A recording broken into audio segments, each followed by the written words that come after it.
Finally, brothers, whatever is true, whatever is honorable, whatever is just, whatever is pure, whatever is lovely, whatever is commendable, if there is any excellence, if there is anything worthy of praise, think about these things. Philippians chapter 4, verse 8. Think about what is excellent and pursue it.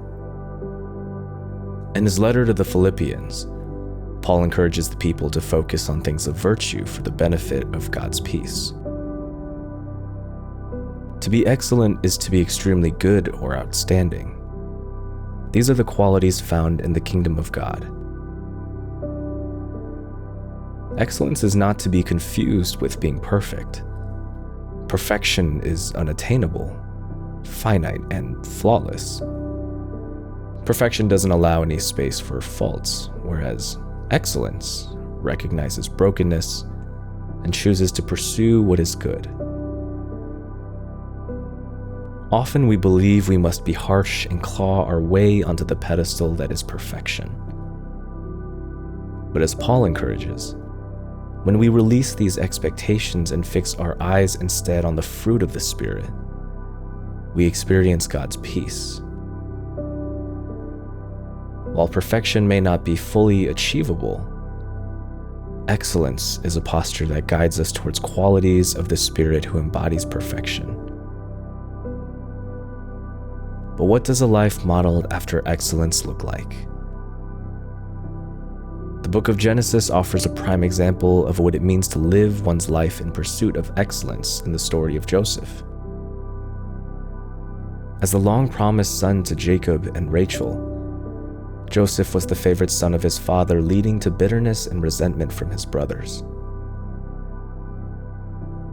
Joseph was also blessed with the gift of receiving and interpreting dreams and prophecies. So when God revealed to Joseph that he would one day rule over his brothers, Joseph had a purpose and vision for his life, and his brothers had more reason to hate him.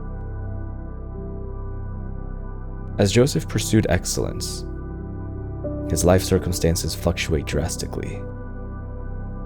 One moment he was being sold into slavery, and the next he was running a wealthy Egyptian household, only to be thrown in prison for years and finally be placed in a position of favor by the Pharaoh. Despite each of his circumstances, Joseph was found to be a man who committed himself to honor and glorifying God in all things. In the face of so much upheaval and injustice, one might have expected Joseph to turn away from God out of bitterness or mistrust. Instead, his posture was to continue to focus on what was true, honorable, just, and pure, knowing that it was God's best for him. Joseph's hope sustained his excellence. We too can find assurance in the peace of God and the hope of the kingdom. Joseph is an example of what it looks like to pursue excellence in times of trial and times of favor.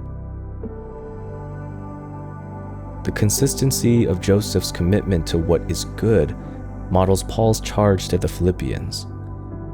This posture of excellence remains a calling upon our lives.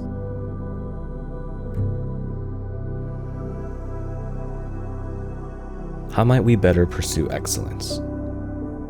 When we fill our minds with what is extremely good, honor, truth, justice, loveliness, our lives reflect the excellence of God. What we orient ourselves to will direct our lives. Goodness and excellence can serve as a guide map pointing toward God's perfect kingdom. We may not reach that destination today, but we get closer. The road may be rocky, but we are promised the peace of God, which in every circumstance brings comfort. So let us be encouraged to pursue what is good. This guided meditation is presented to you by Alabaster. Learn more at alabasterco.com.